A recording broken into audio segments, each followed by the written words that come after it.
So, Ficha tecnica reducida, this one. Certificate of Conformity. What's the difference? But let's start with a Certificate of Conformity. Now, a Certificate of Conformity is given to a vehicle that has an EU conformity number. So from about 1996 onwards, vehicles that were manufactured for the European market were controlled, the specifications and everything controlled by a number, which is a European conformity number, generally known as the type approval number. Okay, and you can see it there on the certificate, right? This is actually a certificate from Harley Davidson, right? So at the top, manufacturer's EU certificate of conformity, which the vehicle actually, the specifications of the vehicle are all here.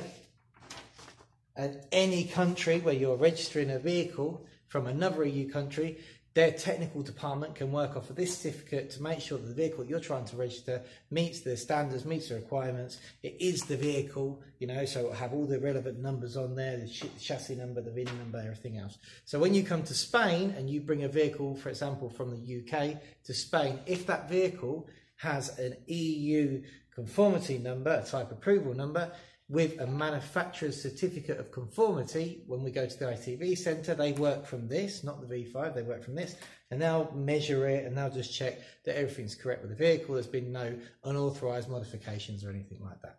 Okay, so basically, this is what you need as a technical document to pass an ITV if you're bringing an EU type approval vehicle into Spain.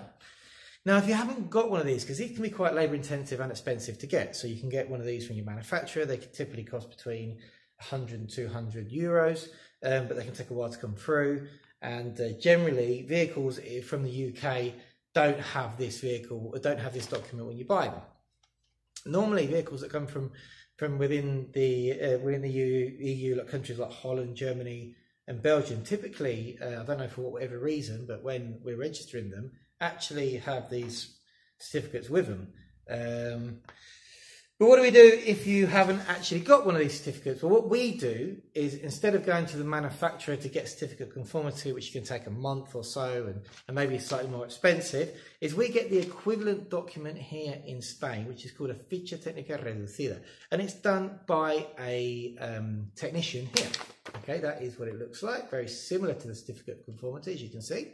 But it's a document which is solely in Spanish. Okay, you can only use this in Spain, but normally it's only for the one-off purpose of taking your vehicle to the ITV station and passing that test so you can further go on to register it in Spain.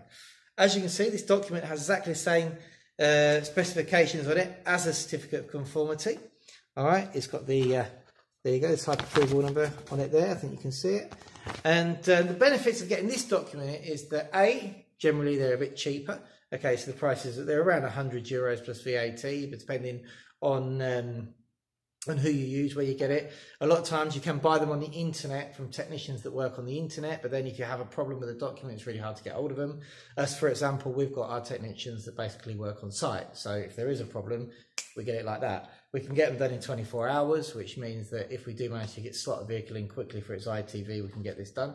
And in my opinion, if you're planning on permanently keeping the vehicle in Spain forever and you're coming to Spain, it's better to get one of these documents.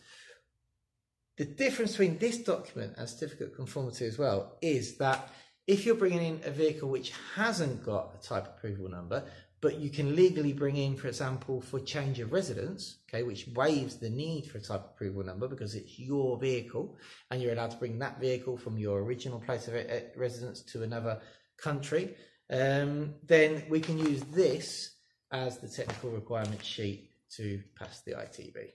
So there you go. The difference, what's the difference? Well, basically they have the same purpose. A certificate of conformity, Ficha tecnica reducida, same purpose. Certificate of conformity can be a little bit more expensive at times and harder to get hold of. Ficha tecnica reducida, more accessible through a decent company to get hold of, and basically if there is any problems with the document, can be adjusted a bit more quicker. And this is also valid for registration of vehicles that don't have type approval numbers.